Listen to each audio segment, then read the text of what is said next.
Assalamualaikum warahmatullahi wabarakatuh. Saya Fifatun Nadifa dari kelas B3, mata kuliah metode penelitian kuantitatif. Hari ini saya akan menjelaskan tentang langkah-langkah menyusun instrumen dalam sebuah penelitian.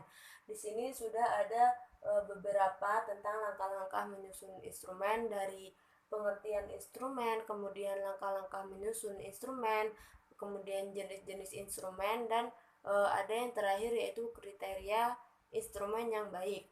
Nah, yang pertama yang akan kita bahas yaitu dari pengertian instrumen. Pengertian instrumen sendiri yaitu sebuah alat yang digunakan untuk mengumpulkan data. Jadi tidak semua juga instrumen dapat digunakan dalam semua jenis penelitian. Instrumen yang digunakan sangat tergantung pada jenis data yang diperlukan sesuai dengan masalah peneliti. Jadi tidak semua instrumen dapat kita gunakan untuk sebuah jenis penelitian, tetapi instrumen itu sangat tergantung dengan jenis data yang sesuai dengan masalah peneliti. Kemudian pada pembahasan selanjutnya yaitu langkah-langkah menyusun instrumen. Langkah-langkah menyusun instrumen ini ada 5 langkah. Yang pertama yaitu analisis variabel instrumen, yang kedua menetapkan jenis instrumen, yang ketiga menyusun kisi-kisi, yang keempat menyusun item atau butir-butir instrumen, dan yang kelima yaitu uji coba instrumen, uji reliabilitas dan validitas. Nah, yang pertama yaitu analisis variabel instrumen. Jadi analisis variabel instrumen ini menganalisis variabel menjadi subvariabel, kemudian mengembangkannya menjadi indikator-indikator. Nah, langkah awal dari analisis variabel ini merupakan langkah awal sebelum instrumen itu dikembangkan. Kemudian yang kedua yaitu menetapkan jenis instrumen. Jenis instrumen dapat ditetapkan apabila peneliti sudah memahami dengan pasti tentang variabel dan indikator penelitiannya.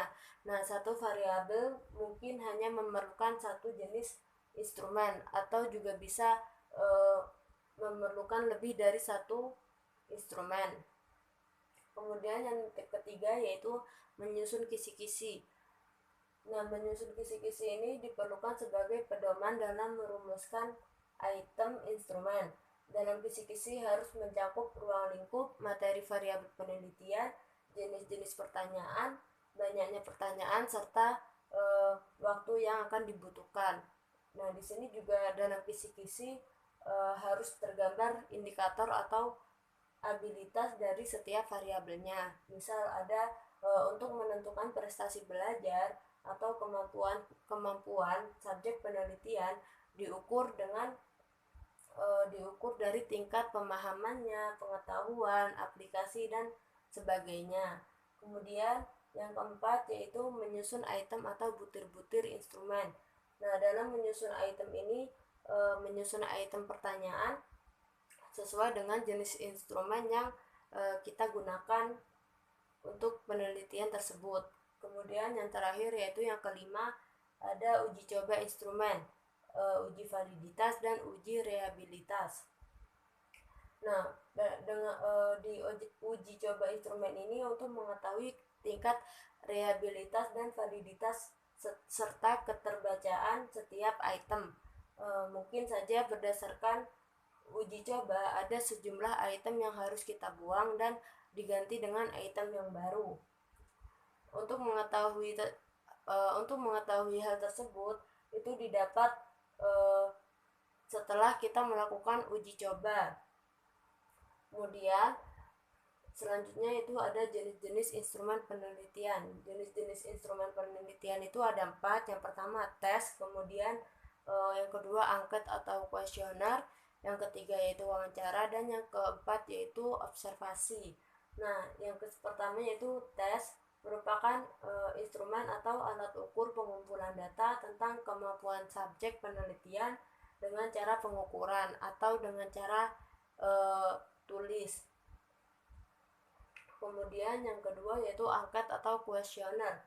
Nah, Angket ini merupakan instrumen penelitian berupa pertanyaan atau pernyataan-pernyataan secara tertulis yang harus dijawab atau diisi oleh beberapa responden uh, dengan sesuai petunjuk yang dengan sesuai petunjuk pengisian di angket tersebut. Nah, dapat digunakan peneliti untuk penelitian kuantitatif dan kualitatif. Kemudian yang ketiga yaitu wawancara.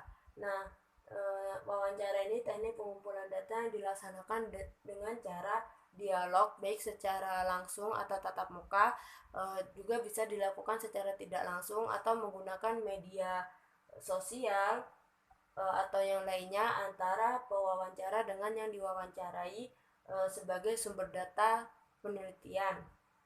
Kemudian yang keempat yaitu observasi. Nah, observasi ini merupakan teknik pengumpulan data dengan cara mengamati secara langsung maupun tidak langsung tentang hal-hal yang akan diamati dan mencatatnya pada alat observasi yang telah disediakan. Nah, kemudian yang terakhir yaitu kriteria instrumen yang baik. Nah, di sini ada 5 kriteria instrumen yang baik. Yang pertama yaitu reliabilitas, yang kedua validitas, yang ketiga sensitivitas, yang keempat objektivitas, dan yang kelima visibilitas. Nah, yang pertama yaitu reliabilitas. Reliabilitas ini merupakan derajat ketepatan, ketelitian, atau keakuratan yang ditunjukkan oleh instrumen pengukuran. Yang kedua yaitu validitas. Validitas ini merupakan validitas dalam penelitian sebagai suatu derajat ketepatan alat ukur penelitian tentang isi atau arti sebenarnya yang diukur. Kemudian yang ketiga yaitu sensitivitas.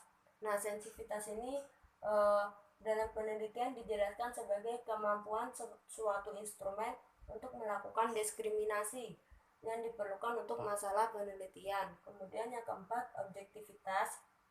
Objektivitas ini sebagai derajat di mana pengukuran yang dilakukan bebas dari pendapat dan penilaian subjektif, bebas dari bias dan perasaan orang-orang yang menggunakan tes.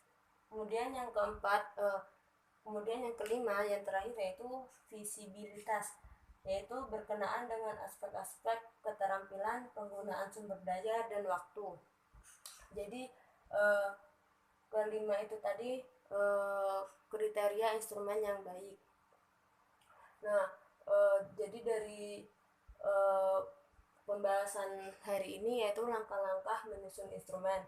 Nah, sudah dipaparkan tadi langkah-langkah menyusun instrumen itu ada 5, yaitu menganalisis variabel penelitian terlebih dahulu, kemudian menetapkan jenis instrumen, yang ketiga menyusun kisi-kisi, yang keempat yaitu menyusun item atau butir-butir instrumen. Kemudian yang terakhir, yang kelima, baru melakukan uji coba instrumen, yaitu uji validitas dan reliabilitas. Kemudian yang jenis-jenis instrumen tadi ada 4, ada tes, angket dan kuesioner, wawancara, dan observasi. Nah, kemudian yang kriteria instrumen yang baik itu ada 5. Yang pertama reliabilitas, yang kedua validitas, yang ketiga sensitivitas, yang keempat objektivitas, dan yang kelima visibilitas. Nah, mungkin cukup segitu yang bisa saya jelaskan. Semoga bermanfaat. Jika ada salah kata, mohon maaf. Wassalamualaikum warahmatullahi wabarakatuh.